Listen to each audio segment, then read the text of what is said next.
కావాలన్నది ఫైనల్గా 60 అనేది తేల్చి చెప్తున్నాడు. అట్లాగే ఏడాదిన్నర సీఎం కావాలన్నటువంటిది తను పంపించినటువంటి సంకేతం.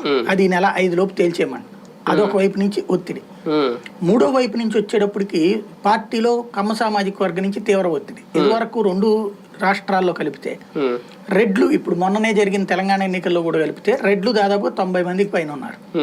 2 రాష్ట్రాలు అన్ని పార్టీలో కలిపి రెడ్ల తరపున గెలిచిన 92 మంది దాకా ఉన్నారు. అదే కమ్మ సామాజిక వర్గం 35-40 దగ్గరనే ఉన్నారు. అందులో తెలంగాణలో చాలా తగ్గిపోయారు 2-3. కాబట్టి అసలు మన పార్టీనే కమ్మ పార్టీ అయినప్పుడు మనం ఇది కోల్పోతే ఎట్లాగా ఉనికి అంటే, కమ్మ పార్టీ అని అనం నేను, వాళ్ళ ఆలోచనటువంటిది మన పార్టీ, మన కులప పార్టీ అని ఓన్ చేసుకుంటారు. కాబట్టి ఇప్పుడు ఈ ట్రిప్ భారీగా ఇవ్వాలని వాళ్ళ వైపు నుంచి ఒక వైపు నుంచి ఒత్తిడి వస్తుంది.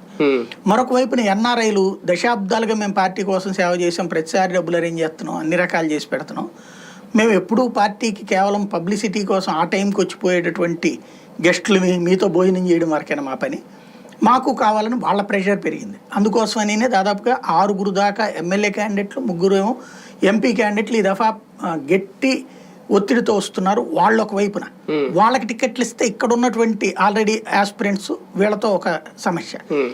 ఇంకొక వైపున వచ్చేటప్పటికి ఏదైతే వైసీపీ నుంచి వస్తామని చెప్తున్నటువంటి వాళ్ళు వాళ్ళకి సీట్లకు సంబంధించి ఇస్తే ఉన్నటువంటి వాళ్ళు ఫేస్ చేస్తారు.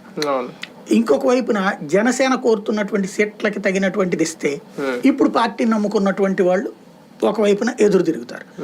ఇన్ని రకాలైనటువంటి ఒత్తిళ్ల మధ్యన చంద్రబాబు నాయుడు తెగించి నిర్ణయం తీసుకునే ధైర్యం చేయలేకపోతున్నాడు. అందువల్ల ఆలస్యం అవుతుంది.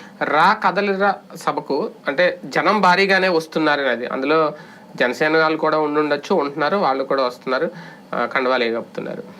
అభ్యర్థులను ఎంపిక చేయకుండా ఈ సభలు పెట్టడం కూడా తెలుగుదేశం పార్టీకి ఒక మైనస్, టీడీపీకే కాదు జనసేనకు కూడా ఒక మైనస్. అట్లా ఏముండదు, ఏదైనా సరే లాభమే తప్ప నష్టమే ఉండదు. ఈ సభలు పెట్టడం వల్ల నష్టమే ఉంటది. ఆయన ఆ ప్రాంతంలో పార్టీ తరఫున ఒక కార్యక్రమం నిర్వహించినట్టు. ఎందుకంటే ఎలక్షన్స్ బిగిన్ అయ్యాక ఆ 40 రోజుల్లో 175 చుట్టి రావడం కష్టం.